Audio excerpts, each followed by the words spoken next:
Here's another tip for doing the bypass valves on these, or blow-off valves on the stock turbo. Pick yourself up one of these 5mm long reach ball-headed Allen sockets from Harbor Freight. You can buy a set for like under 10 bucks. I mean, these things are great, and they got a lifetime warranty too, so if you break them, you just take it in and get another one. No questions asked. It's got S2, which is, I believe it's the socket portion down here. And the CRV, chromium vanadium, which I believe is this portion here. I might have those mixed around. This might be the S2 part. This might be the the chromium vanadium.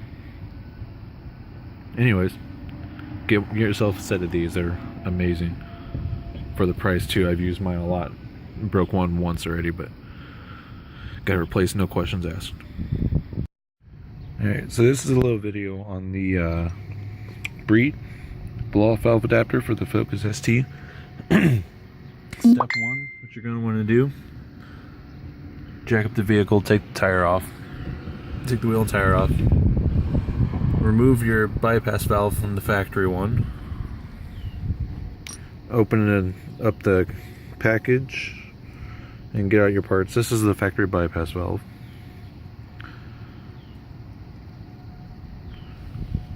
Set that aside. You're going to get your 2 pieces of aluminum. See if I can focus in on it. You get the one that goes inside the turbo, this one. You see it has that little piece going in there. Got a little cutout for an O-ring that's in the package down here. And you get your top spacer. And then what you want to do, you'll put the O-ring in there. I'm not going to do it in the video right now, but I will in a moment.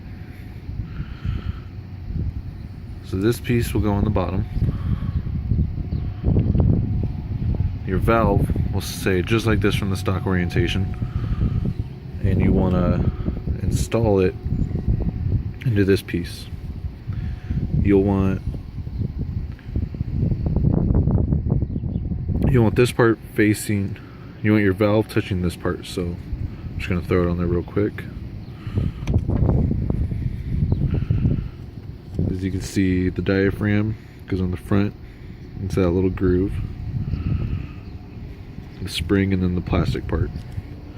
And then you'll compress them together like so, and then this piece will just sit on like that, and you bolt it onto the car.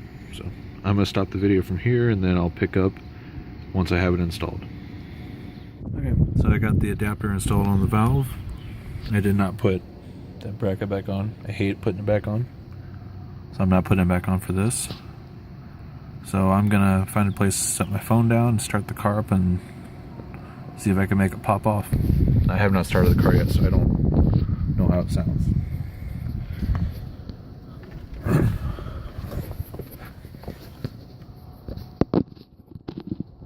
Hopefully this doesn't mess with my screen.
Okay, well, you guys heard it works, and doesn't seem as loud as the Boomba, which I'm happy with, because the Boomba got annoying. So I'm gonna put everything back together, and then I'm gonna get my GoPro out and throw the GoPro in the car and take a couple pulls around the town.